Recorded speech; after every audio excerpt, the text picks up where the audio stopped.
We are a civilization addicted to speed, to thrill, and to pleasure. We live with a very poor quality of consciousness that cannot celebrate life as it is.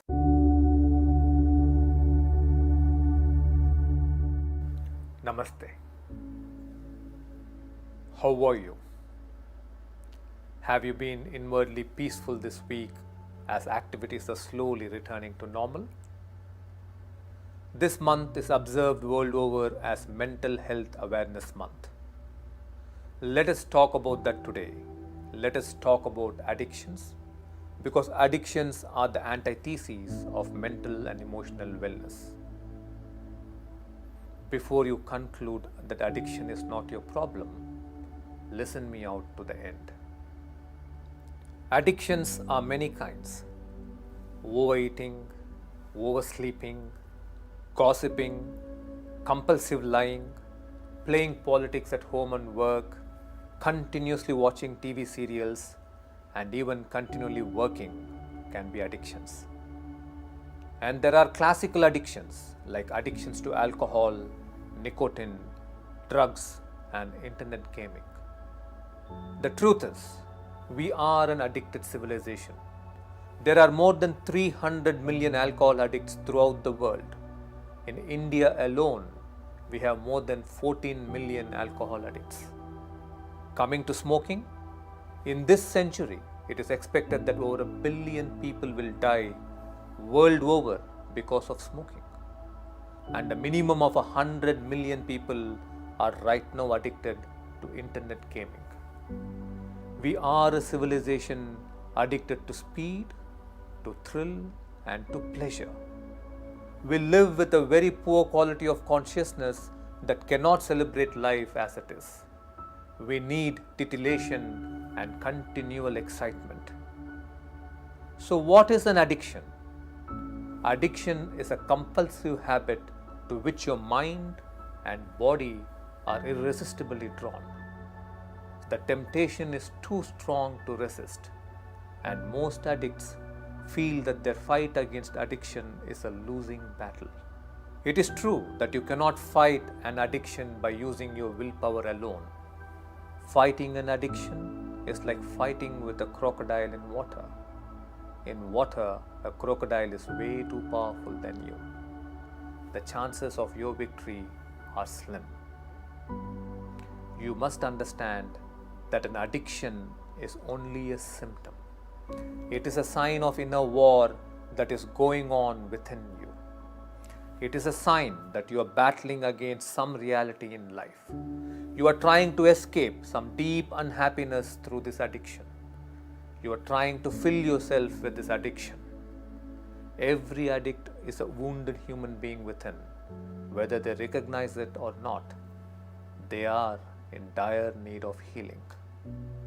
To have a better understanding of yourself, answer my question. Think of a time when drinking or smoking or internet gaming was a simple and a harmless pastime for you that you used to engage in for fun with your friends. When did it actually become an addiction? When did that simple fun activity become the master and you become the slave? Let me remind you, it became an addiction at a point when life became a struggle for you, or when you became unhappy about your progress in your career, or when you became dissatisfied with love in your relationships. It became an addiction when life became meaningless and boring.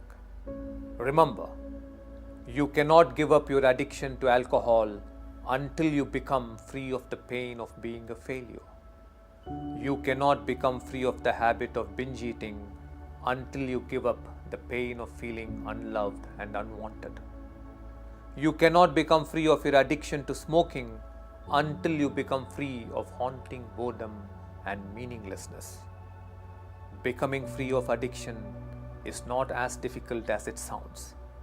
Every one of you can do it. We have seen thousands of people giving up their addictions spontaneously when they made peace with life.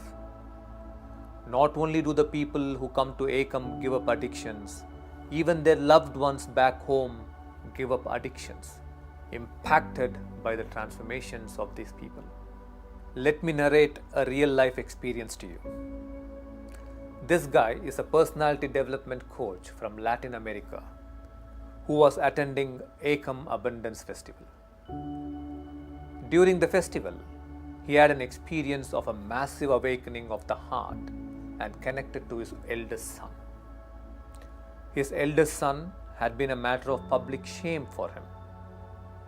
His eldest son was about 34 years old, a chronic alcoholic, and was unsettled in any sort of career or relationship.